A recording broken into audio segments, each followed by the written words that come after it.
So, like you said, this word is being thrown around a lot, and it's being thrown around so much that it seems to have lost its meaning. And so many companies who are not just making garments, but all sorts of consumer products have realized that this has become like a buzzword or like a big trend.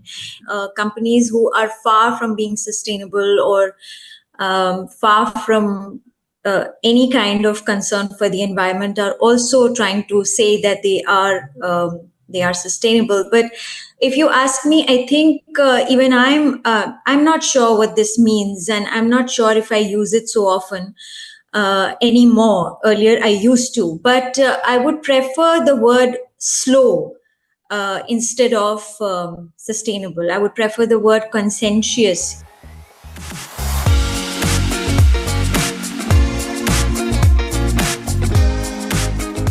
Hello and welcome back, you cheeky little monkey, to another episode of the podcast. And I dedicate this to all the monkeys out there because I really do think that monkeys have been given a little less credit than they are due, because a lot of them are in our urban landscapes. They kind of jump in. Just the other day, a couple of monkeys sitting on the bed. Now, they were actually in the balcony and they were eyeing breakfast. And I was like, shouldn't I? But there's this immediate reaction to shoo away monkeys, right? Because they're carriers of rabies. But so are we. If we get bitten, we are also carriers of rabies.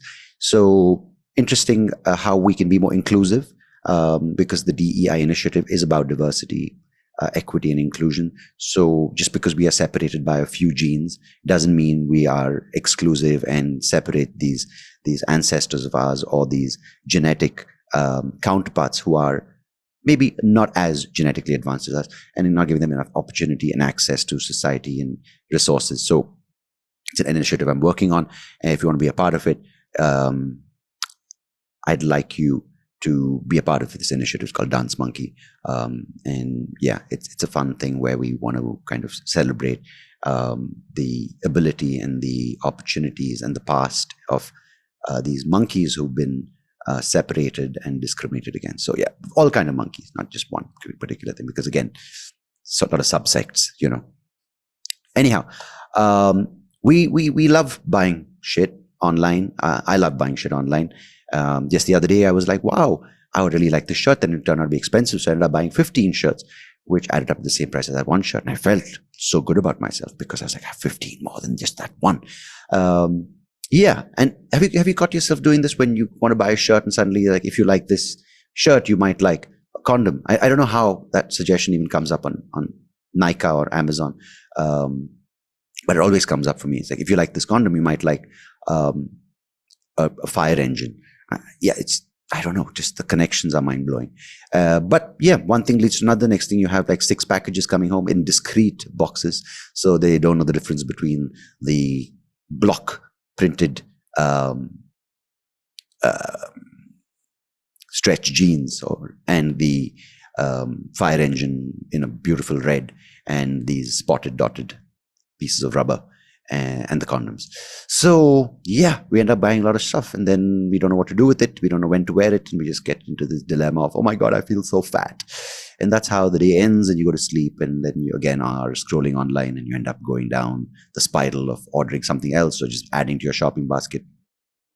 And then reading an article on how our rivers are fucked, our atmosphere is polluted, and we are breathing in microplastics. So how do we get out of this trap? I mean, are we just saying the right things? Are we just using and spouting these terms like sustainability and conscious fashion and consumerism, and companies doing the same thing? To talk to me about this and talk to you about this, I've got Isha Priya Singh, who's a designer who's graduated from the National Institute of Action Technology, but she's presently involved in slow fashion and cultural sustainability. She's here to talk to me about all the various aspects of this movement, the symbolism of it, the execution of it, the nuances that are involved in Western countries, in developing countries, and the underlying currents that determine something like this. Very fun conversation for all of us who are basically just hooked onto this idea of social media, influencers, and shopping, and aspirational kind of ambitions when it comes to owning certain brands and looking a certain way. So I'm excited for you to listen to this because I had a lovely time chatting with Isha. As always, I appreciate you being a part of this podcast journey with me on the SoapyRao Show. Do give this a listen, a like, a share, a subscribe, and whatnot. Give it the whole thing and the kitchen sink, my friend. And do wait for that initiative for the monkeys. It's coming your way sometime very, very soon. So as always, thank you very much. And without further ado, here's my conversation with Isha Priya Singh. Thanks. Isha, thank you so much for joining me on the podcast today. It's a pleasure having you here. Thank you so much for inviting me. Excellent. Okay, I'm going to start this off by asking you a question, which is about a concept that is being thrown around very often in today's world of fashion, and especially when it comes to consumerism and the way people are shopping and the way people are looking at resources in the world of fashion, and of course, the world of, consumerism. And that's the concept of sustainability. So could you, in your opinion, let me know what sustainability means to you in the work you do? So, like you said, this word is being thrown around a lot, and it's being thrown around so much that it seems to have lost its meaning. And so many companies who are not just making garments, but all sorts of consumer products have realized that this has become like a buzzword or like a big trend, and they need to ride on that, or they need to do something to tell their customers that they are not far behind in terms of following this trend. And so it's being used a lot, and companies who are far from being sustainable or far from any kind of concern for the environment are also trying to say that they are sustainable. But if you ask me, I think even I'm not sure what this means, and I'm not sure if I use it so often anymore. Earlier I used to, but I would prefer the word slow instead of sustainable. I would prefer the word conscientious instead of sustainable, which means that we have been consuming everything, be it food, be it content, be it popular films or music, and everything, so to say, not just clothes and consumer goods. We have been consuming at such a pace that we just need to slow all of it down. And if we can slow it down, we will automatically become more mindful and conscientious. And then we will be able to think what the impact of our consumption is and minimize that impact, because we know that this kind of consumption is leading to great damages to the environment, and that ultimately is not a threat to the planet, because the planet is going to survive. It has survived several disasters, calamities, and huge events, the planet altering events. But it's important to understand the impact for the survival of the human race and survival of the life as we know it today. Because as we know, if the resources that we are using to consume, to create so much, to manufacture so much, produce so much, and then consume it, if we run out of those resources, then it's ultimately our life that is going to be affected. The planet will find its way. Right. So you use the word slow, right? Which I personally think is great, but why would someone care? Because when you look at the way the mass produced products, and I think the word in this case is when the fast fashion companies, as you said, are using these keywords to seem like they're gearing up towards a more sustainable, a more eco-friendly future. They use these buzzwords because, someone like H&M would release a sustainable line, or they would say made up of recycled products, or renewed from certain waste plastics, or whatever it may be, to kind of seem like they're kind of fitting the agenda of a sustainable future. But when you look at something which is done more ethically, which is the people manufacturing the products have better working conditions, they have fair wages, or the the products or the resources used are more are sourced more sustainably. They kind of the materials are also being used more consciously, and as a result, the end product is quote unquote sustainable. It's eco-friendly. It lasts longer. As a result, you can be more mindful of what you've bought, and you don't have to buy as much because you don't have to buy a fresh pair of jeans or a new dress because it's the new fashion, or it's already torn because it's made out of bad quality materials, or it's done in a more sort of factory environment. So why does this matter to the consumer, right? Because why would I, sitting here when I've got like a Myntra sale or an Amazon Great Indian Festival sale where I can get a pair of jeans for 500 rupees versus something which is ethically sourced and made, which costs 15,000, but it lasts 10 years. Why would it make a difference to me as a consumer? Because as you said, the planet will outlast us. Now, the thing is, in our society's eyes, progress in life is seen as an ability to consume more.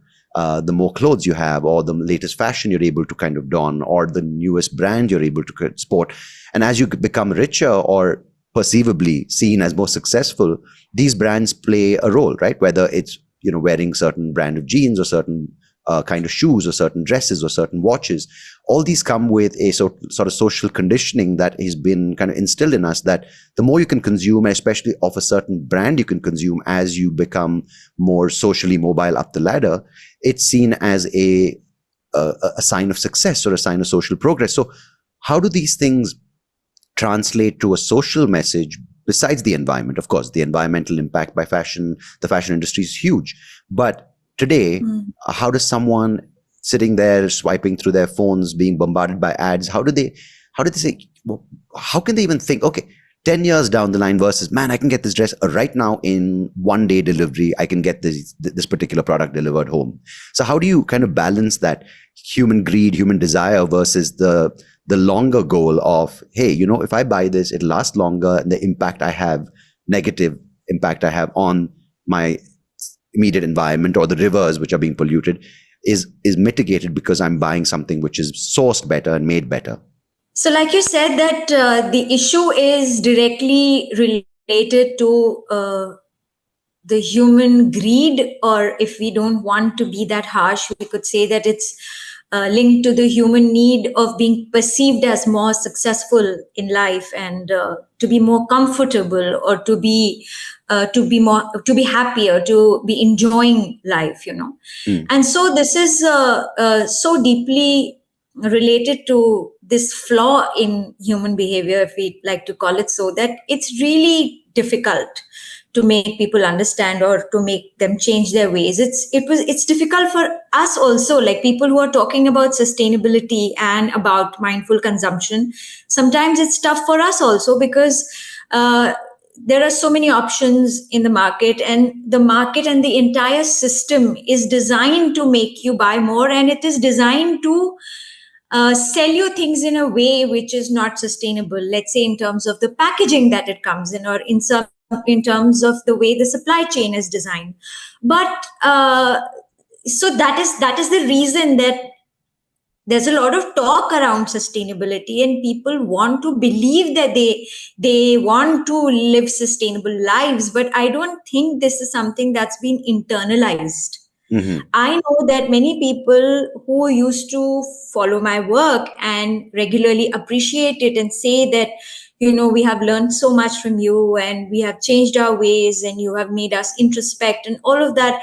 I can see that after a few years of doing it, they have gone back to doing what they used to, and they no longer engage with my content. And they have probably realized that it is the idea of living a sustainable or a minimal life that attracted them, but they are not naturally drawn to it, or they don't find resonance with it. They feel they are not happy doing it. So there was a recent post on this page on Instagram called the Sustainable Fashion Forum, and I keep following their content because it presents some insightful studies, and it says that there is a attitude and behavior gap. There is a gap between what people believe who they are and who they actually are. That is why they do want to care for the planet, because they want to appear, probably they want to appear aware, or they want to appear, woke, if you'd like to use that word. Yeah. But do they really believe in it? We don't know, because I was there was a talk that I held here in Dubai. This was 4 years ago, before COVID hit the world, and this talk was about sustainable fashion and sustainable consumption. And I had somebody attend the talk, and this person was from Egypt. She went through the whole talk and she said, but I just want to know where I can shop from. Mm. Who are the sustainable brands I can go and shop from? And I said, that's the whole idea. The idea is not to tell you one brand instead of the other, to say that, okay, don't shop here and go there. The idea is to say that you have to stop shopping as much as you're shopping if you really want to. But that is something that is so difficult for people to internalize. Because my wife, as I told you before we started recording, she runs an e-commerce platform, and she has used to have these pop-ups in Bangalore, right, and a few other cities as well. And you would have a profile or a demographic of people coming, and as you said, right, they would resonate with this idea of sustainability. They would sit during the panel discussion and they would ask the right questions, or they would nod at the right moments, or they would seem like they were, with the program. But they would just leave not buying anything, and then probably go and buy a dress from Folio or something, right? Like, which is completely nothing wrong with it, but it's like walking the walk and talking the talk, right? It's very easy to use these keywords, these hashtags, but at the same time, when it comes to it, they're like, my God, one dress is this much. So as you said, one aspect is buying less. The other aspect is buying something which costs more but lasts longer, because there is this idea, use the word slow. Slow has a negative connotation. It's almost like you're missing out. You're not being able to catch up with society, or you're not in the sort of the trend of what people are doing, and you're kind of this fear of judgment, right? Oh my God, I'm wearing, very superficially being judged for wearing the same shirt for 3 parties or whatever it may be.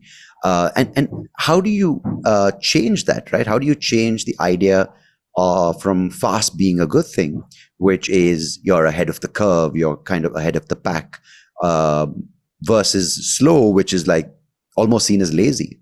I think this is something which also depends on the individual and where they are in life and how they feel about life, because like we speak about this particular Maslow's hierarchy in marketing terms and in psychology, right?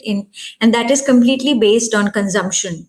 Yeah. That you could be at the lowest level in the pyramid, and then you might have a lot of needs, and as you keep climbing up in life, and then you reach a stage where you want self-actualization, and that is when you grow above and beyond all the basic, or probably the created needs of the world, and then you will move on towards more spiritual pursuits.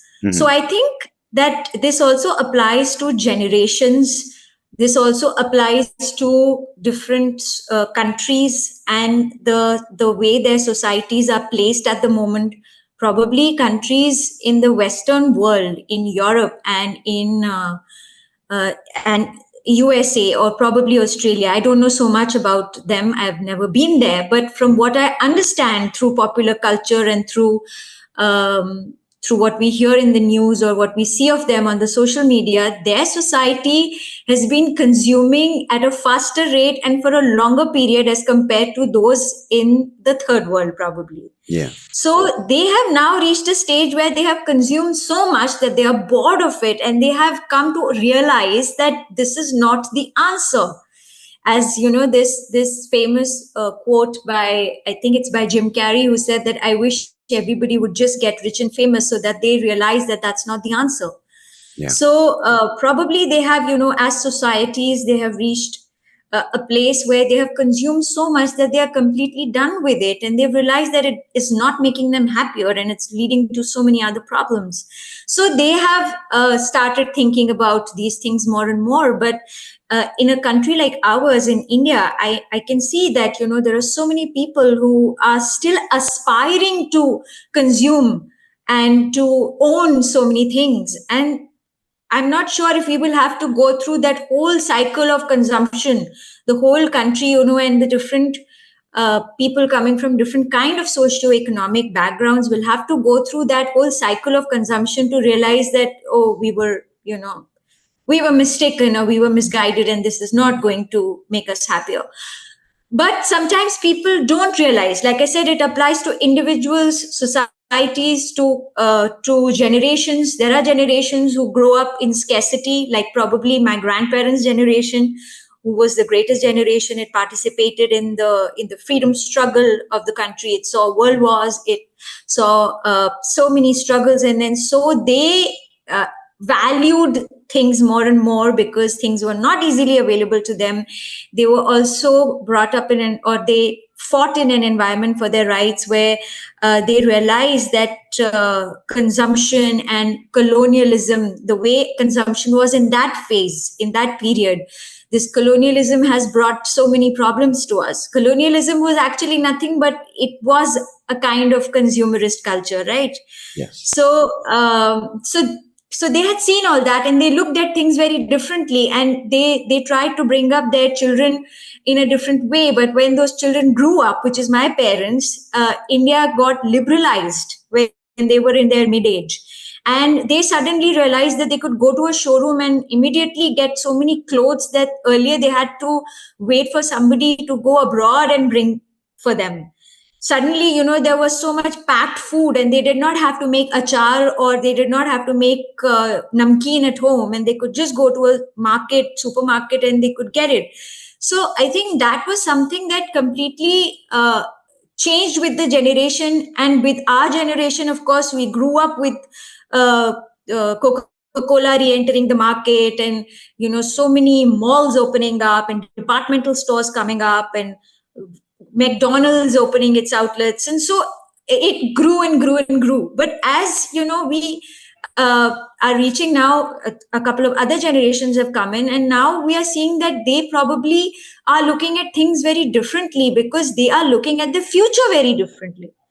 So there are so many different aspects at play here: generational consumption, as a society, the way it's moving, and of course, in terms of countries and how resources are divided. Of course, even today, I would say that Europe and the USA, the first world countries, they are consuming so many more resources than the third world countries are.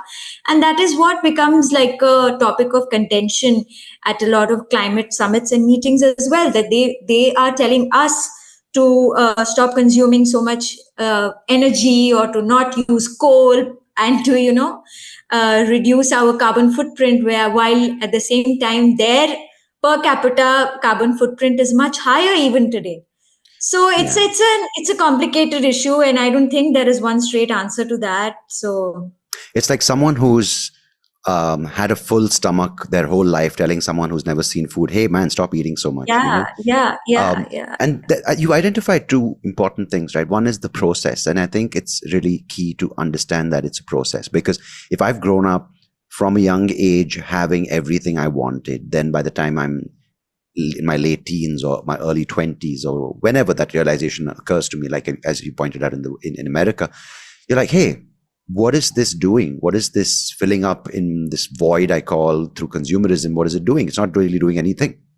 But if you've never had, it's not possible to someone like me who's had everything to go someone saying, dude, don't buy those jeans. You know how much damage it's causing to the environment. Buy ethically made, sustainably sourced materials.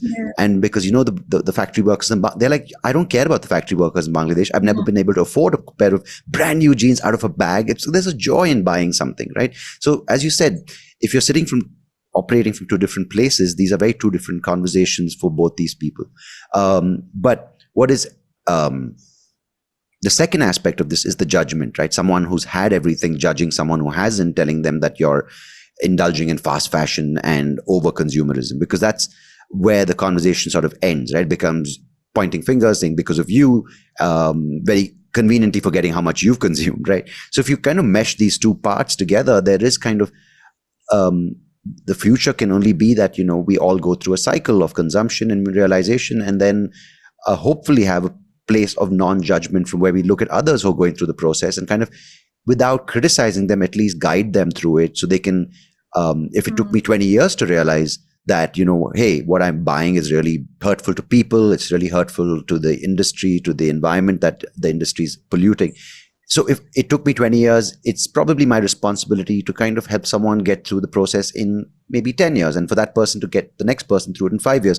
And that's the only way, because there's no abrupt way. If you sit on your pedestal and say, you people who are consuming stuff on Amazon, Great Indian Festival, you're horrible to the environment, that's absolute rubbish. Because I've had, if I don't know if privilege is the right word, but I've had the opportunity to realize that I have a choice here, and choice is a very hard thing to come by for many people in this world. So I completely agree. Yeah. No, so I want to understand your journey, right? Because you're not typically in the fast fashion or in the textile space, even though you have branched out to it. So can you talk about your journey of how you chose within the space of jewelry design to kind of embark on a more sustainable path and kind of discover more a slow way of doing what you do? Yeah. So if I start from childhood and from early life, I think, like you said, the word to be used is privilege. I was highly privileged because I had the privilege of buying new outfits for my birthday, for a special occasion, for weddings, or probably even for festivals. Of course, everybody used to at that time. Festivals was the time when people mostly indulged in shopping. So I grew up with a lot of clothes, and I used to love dressing up, and that's how I decided to go into fashion, if not clothing, jewelry, because I wanted to do something different. But I always loved clothes and I loved dressing up. So when I reached campus and I started my life there, I realized that because it was Ahmedabad, Gandhinagar, it's a fairly hot place. And I was a student, so I had limited resources, and there was no time. Actually, the course used to be so intensive. So if you were serious about your education, there was no time to go shopping. And we were in Gandhinagar, which is actually a twin city. And at that time, it had no malls or shopping centers or shops, etc. So one had to commute all the way to Ahmedabad if they wanted to shop, and there was no online shopping, of course. So there was no time really to indulge in shopping every few days, and there were no resources, as in there was limited allowance even from home. Yeah. So I started wearing these cotton block printed textiles that were very easily available in Ahmedabad. I used to go there to this old market in the walled city and visit a shop and get few fabrics, and then go back home, get some kurtas stitched. And my uniform was a kurta and a pair of denim, and with one jhola bag and Kolhapuri chappals. So it sorted my life, because I was, even though my peer group was wearing different kind of clothes, they were wearing dresses and t-shirts and stuff. Even I used to wear t-shirts once in a while, but that became my style because it made me more comfortable. And for the climate, it was more suitable. I felt more at ease because I didn't have to worry about if I were wearing a noodle strap spaghetti top, I used to feel very conscious because of the way things were at that time, the way women were perceived at that time, and how you were judged for what you were wearing. So I felt that choosing clothing like this would save me from judgment and from thinking too much about what people are saying, and I can focus on my education. So that worked out for me for those years. But as soon as I joined the workforce and got my first placement from campus at this swanky design studio in Bangalore that was working for a jewelry company. It was a jewelry company's design studio. Yeah. I realized that this college style of casual kurta and denim is not going to work for me here, because here the environment is different, and people people expect you to dress a certain way, and it was very categorically also conveyed to me Right. that you have to dress like a designer, though there is no prescribed way of how a designer should dress. Or and mind you, this was something I was told in my appraisal meeting, so it was serious.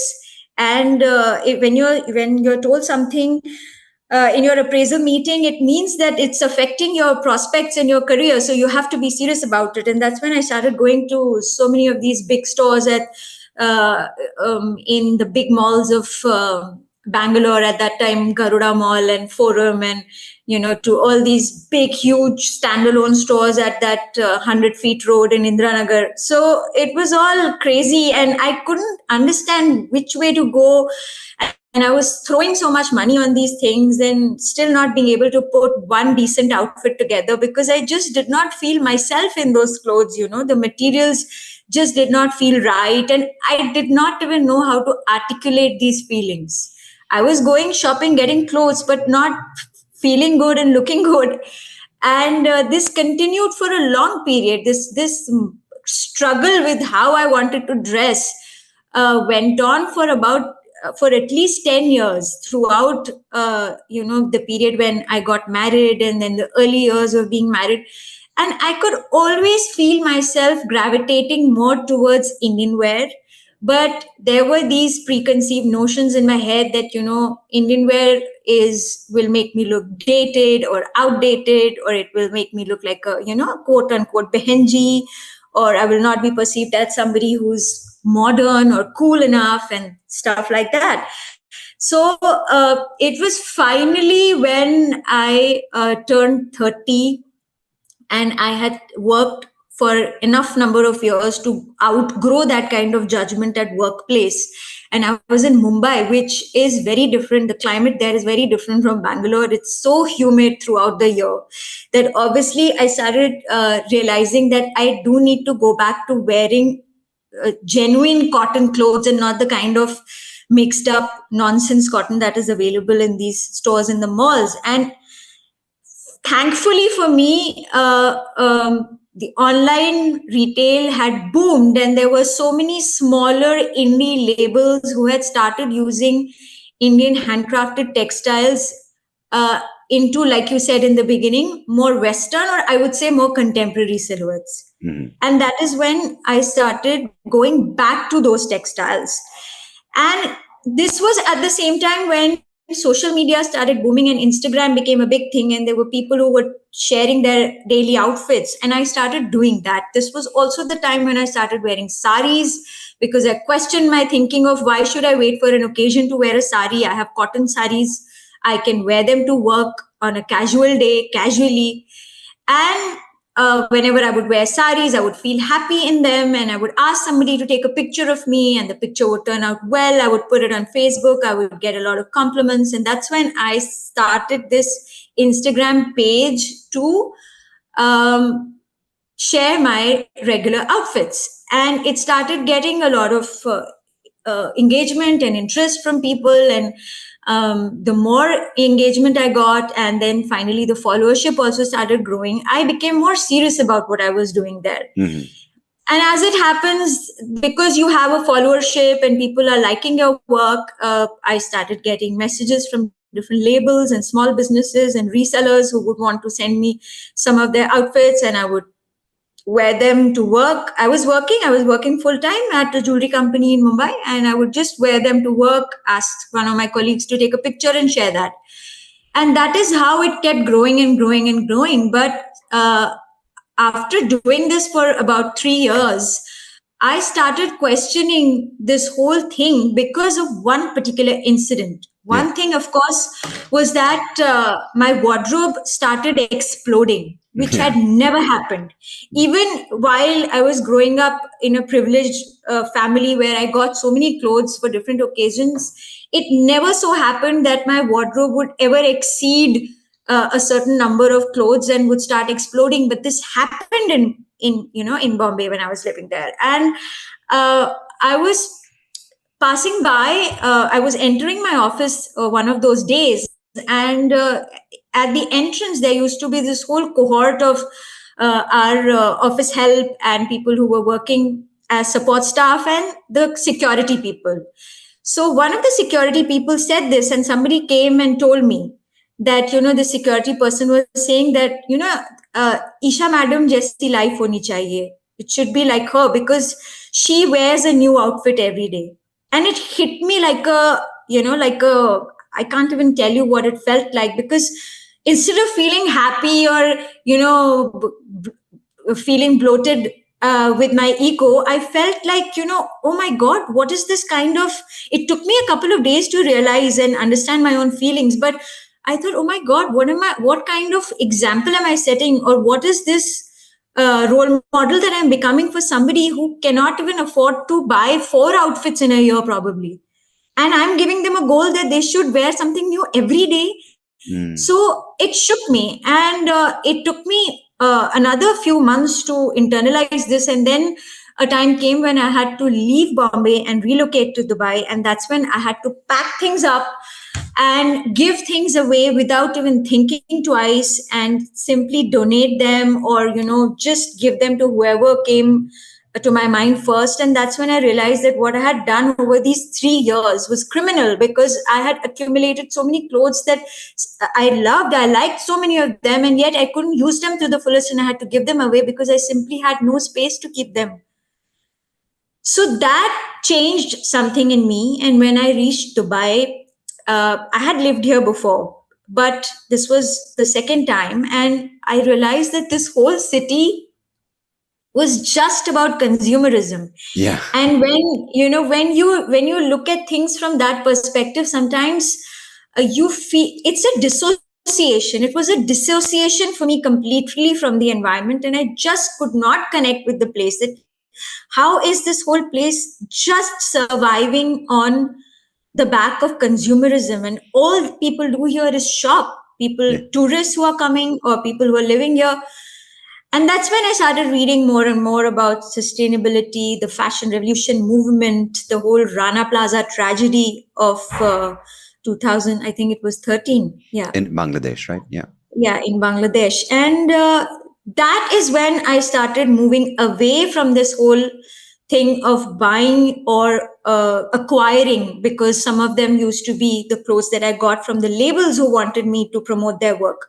And that's when I said that, okay, and I did not stop immediately, but I said I'm going to start keeping a count of how many collaborations actually I'm doing in a month. And it was just too much when I started keeping an account of that, and gradually started reducing it to 1 per month. And then by 2020, before COVID hit, I stopped. I said that now Desi Drapes is going to cease to be a page for promoting labels or businesses like this. I will not take clothes from anybody, not a gift, not barter, no paid, nothing. And it changed into a whole space. Of course, it took me about 6-7 months. I was blank. I did not know what to do with the page, what to share. I was not doing the OOTDs, the outfit of the day posts every day. So there was, I didn't know. But then it took me about 2 years to find a rhythm, to understand what I eventually wanted to do with the page. I went through these phases of hating Instagram completely, and then completely going like deactivating the account for a few days, and then again. So there was a lot of back and forth, hate and love. And then now I found a space for me where it's okay. Even if I lose followers every day, there are no new followers. And I know that very few people actually engage with my work now, but I'm okay doing what I'm doing now. It's not to sound patronizing, but I think it's very commendable to kind of have that realization, to take a step back, especially being in an environment like Bangalore, Bombay, and then Dubai, which is kind of the ultimate sort of sign of, being there. Like, you arrive and it's consumerism on the back of exploitation, and it's so easy to get sucked in. And the second, I think, commendable thing is, as an influencer in today's day, it's so easy to just get sucked in and then spiral out of control, right? Because it's that sense of validation, it's that sense of being recognized for what you do. And it might start out with a certain space that you are comfortable with, which you believe in, which could be, as you said, wearing ethnic wearing ethnic clothes with pride, and kind of branding it as cool or whatever the message you wanted. But then next thing you know, people just saying she has a lot of followers, let's just bombard her with free stuff. And it's humanly very difficult to get to say no, because it's free stuff, which plays to our human desire and greed, but it's also the ego, which is like, get more followers, more. So to take a step back is very difficult. So, as someone who's been in the social media space as a comedian and trying to grow the page, and, if you get that one viral post or viral video and you're like, my God, I made it. And then to pull back and take a step back, very difficult, and I think and from that point of view, well done. And I think it's not easy. So I think that's a really big example of how someone can actually break away from that influencer trap, if that's the right word, or how to kind of walk that fine line without going over to the dark side, Yeah. But I want to talk about another thing, Isha, is this recognition for the work you do, right? We always seem to recognize the front facing, and by no means am I undermining this, right? But like, say in the world of fashion, we always are, because as I just said a few seconds back, as a comedian, there was this need to kind of look a certain part on stage, and it's rewarded, right? If you come on stage, really shabbily dressed in whatever it may be, it could be in your choice of clothes, it could be Indian, it could be, but even it could be really shabby jeans, unironed t-shirt versus really cool ripped jeans, which, and a designer t-shirt, and that kind of automatically gets you more recognition from the audience for this thing that you're putting up as an act in the entertainment world. And as a result, brands do become something that you aspire to acquire. But why is it that, like, when we look at certain brands, whether it's Indian designers or say the big houses in Europe, we always recognize the designer, right? Which of course is important because they design the clothes, but can we do more to recognize the people actually stitching those clothes? Because yes, while the design is important, the craftsmanship in making a shirt or a dress or a sari is as important, right? Because it's execution of the design. Yes, so this is a contentious issue, and again a very complicated one, because even in the handcrafting sector, because that is something that I'm more involved in.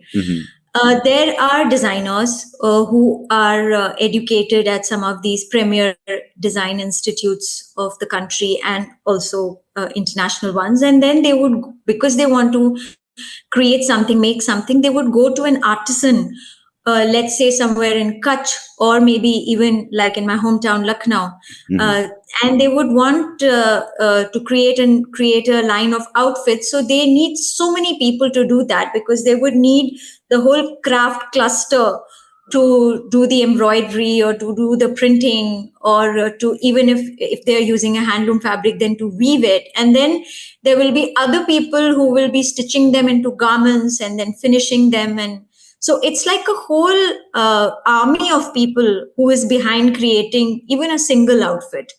But this is hierarchical, and just like the company CEO in the corporate world, who always gets the most importance, and they are the ones who are interviewed. They become the faces of the company. They are actually not doing all the work alone, right? They have like a legion of people behind them, but they are in a leadership role. Yeah. So whoever is in the leadership role, because a designer is somewhere taking the lead, and they are taking a risk by putting out an idea in the world. Yeah. So I think they are whatever credit or whatever benefit they get is because of that leadership role that they have acquired or they have opted for. So in a way, it is valid. But yes, once you are a leader, it is up to you to decide what kind of leader you want to be, and how much importance you want to give to your team, and how much individual credit you want to give to each and every contributor. Now, I kind of have spoken about this in other episodes with other issues, which is respect for craftsmanship, right? Because when we look at especially the Indian context, it seems that the aspirational jobs are now, of course, in technology or in law or in medicine or in similar. Now, of course, it's changing with like entertainment and YouTube and influencers, etc. But there is few encouraging signs, right? When you say, even on social media, you look at this guy who takes shoes, for example. I saw this recently, and he kind of customizes it and makes it a really unique pair of shoes that people really covet. And he gives it to these celebrities, and he gives it as a gift, and they really sort of cherish it, right? Like from the box to the laces, the artwork. He's just really taking existing pairs and making it something else. But it's changing. I suppose there are some guys and gals in India who are trying it as well. But this traditional thing where we look at a carpenter as someone who's just there to kind of build you a wardrobe, even though wardrobe or maybe a bed is something you use every day. But it seems like we want to, if it's a designer kind of line from which you're buying your furniture, then you'd be okay with paying anything. But the carpenter himself, or I don't know if herself is relevant in India, we don't have female carpenters, at least traditionally. It seems there's not respect for the job. So similarly, like tailors, or in this particular case, tailors, so if we change the kind of perspective, right? Because designer is a cool thing to do. You go to design school, you become a designer. That's when you get invited for the fashion shows and the social engagements and the art gallery launches. But very rarely does someone say, I'm a very, popular tailor. I mean, what is the connotation? Because can we through context, cultural conditioning, change that? Because take pride in things like being a good plumber, being a good carpenter, a good electrician, or going a good tailor, because there are people who made careers out of it in the West. Because while we did criticize the consumption patterns in the West, there are certain things that we can kind of learn from them, right? Because being a house framer, someone building a house, is given as much respect as someone who's a teacher or someone who's a mental health expert. And yes, there are trends there as well, which there is a disparity in, but a basic level of respect does exist there where it doesn't exist over here. Yeah, in India, actually, we have two factors that affect this, though I'm not an expert to be speaking on this, but caste and class. Right. Caste is something which is a huge factor when it comes to the perception of people who are involved in this work. Because there were different communities of people, like there were Prajapatis who used to make the pots and the pottery, basically. They were the potters. So everything related to clay and terracotta was their domain. But obviously, they did not have that kind of caste mobility. Right. And there are other communities as well who work with certain materials. So in India, in South Asia, we have this. We have caste as a factor which has deterred them from growing to a certain level, because they've not had that privilege because of caste. But again, I'm hoping that things will change, and I can definitely see some change coming in, because there is this whole concept of Shilp Gurus that has been introduced. And in independent India, there have been these special awards and meant to encourage such master craftsmen. And I recently had the pleasure of meeting one of these highly decorated craftspeople. He is a Leheria master craftsman. His artisan, he's a Shilp Guru, and he's got several precedent awards for his work. His name is Bacha Mian. He's from Jaipur, and he's invited to several events, and he's also one of the mentors for a school that I'm working for. This school is called Indenium School of Responsible Design. Nice. So there we have multiple such people working for us as mentors, and they are highly respected. This is something one can see in Kutch. If you go to Kutch, there are craftspeople who are so revered, and they are almost like celebrities, because there are people from the Western countries who are working with textiles, and they have textile schools, they are writing books, they are researchers, they have brands. They visit them nearly every day. If you visit some master weavers in Bhujodi, which is a village near Bhuj, or if you go to Ajrakpur, where the craft of Ajrak is practiced, you will see that, these people have no time, because throughout the day, they don't even have time to work on their craft, because they are meeting people every day who are visiting them from so many countries. So they have a Nice. celebrity status. And recently, when I was in Kutch, the Indianium School of Design had a convocation for the students for the last batch, and we invited master craftsperson Dr. Ismail Khatri, who is an Ajrak craftsperson, to come on stage and present them with their certificates and awards. So I think things are definitely changing. Of course, it differs in different parts of the country. It differs with crafts. Which crafts were, of course, perceived as because I'm sure there is a hierarchy even there. Yeah. What kind of work is considered lower and higher, and so on and so forth. So things are changing. And of course, education, because of so many years of uh, not getting that kind of mobility and privilege, a lot of craftspeople cannot speak English. They Mm. cannot use social media the way the other people can, the designers can. So those are also things, in our country, language also becomes a marker of how you are perceived. It Mm. becomes a sign of, you know, Yeah. being, yeah. Being able to So transcend those that boundaries. is Yeah. a barrier. That is a barrier. So those barriers now, of course, there are craftspeople who are educated. They can communicate in English. They have made their own social media handles, and they are regularly sharing their work there. Social media is a big equalizer in that sense, because even people who cannot speak English can make pages there, and they still find followership. And so I think it's something which social media can help craftspeople gain a certain status in a big way. Which is So encouraging, right? Which is shows the other side of social media, not just the influencer yeah, trap and this thing. And yeah, and true. it's encouraging to hear these craftsmen and craftswomen getting so much recognition and being able to pass on their trade, because it's unfortunate. You mentioned the Indian potters, right, not getting any recognition. But if you look at it, like the potter in the West got a book written about him. That's a terrible joke. Sorry, it's a Harry Potter reference. And anyway, forget about it. Oh yeah. There is hope for the potters.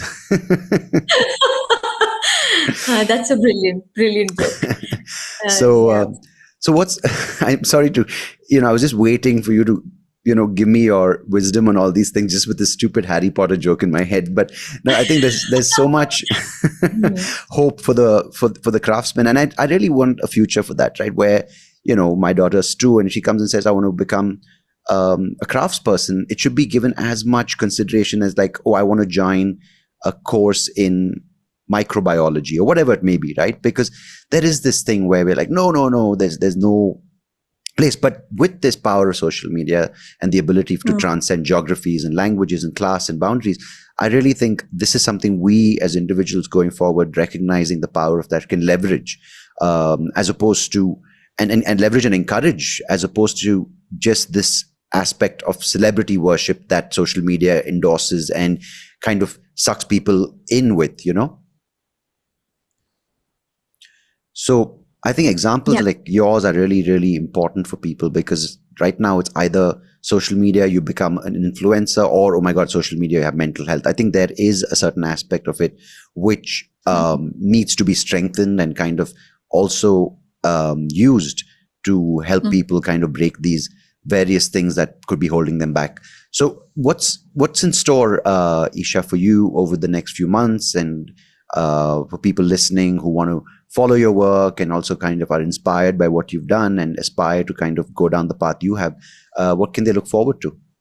So I am going to relocate to India very soon, Okay. even in probably a month's time. Uh-huh. So I'm very excited for that, because Nice. I think the fact that though I spend nearly half the year in India, but because I'm the last 5 years, there's a lot of work that I have not been able to do, Hmm. because every time I would start something, I know it's time to go back. Right. So now, if I am going to be in India for good, I know that I can travel a lot more to the craft clusters to understand them better. And I can work with a lot more craftspeople and also other stakeholders in this field. And also, not just understand several nuances and aspects of cultural sustainability, which is coming from the way our previous generations have lived, or the way things are produced traditionally in our culture, but also look at sustainability at a larger level where things are not coming from a cultural milieu. They are coming from, let's say, the whole idea of there are these large scale factories and manufacturing units that are not inherently sustainable, but they are going to be there. They are going to function.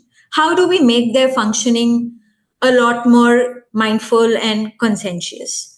So I would want to engage even with that aspect of how things are made, not just textiles, but, and I'm hoping that at some point I will be able to go back to jewelry, because when I relocated to Dubai, that is when, I mean, I was doing my jewelry design work, and I was also working on in this particular field of, garments and textiles. But when I moved to Dubai, I had to give up jewelry for certain reasons. But I feel that now, if I go back to India, I'll probably be able to go back to it and restart my work even in that field. So I don't know. I don't know what the future holds, because we make a lot of plans and then those plans sometimes don't really work out the way we would have imagined. So I'm just excited that I'm going back home, because I think I feel the best when I'm in India, nowhere else.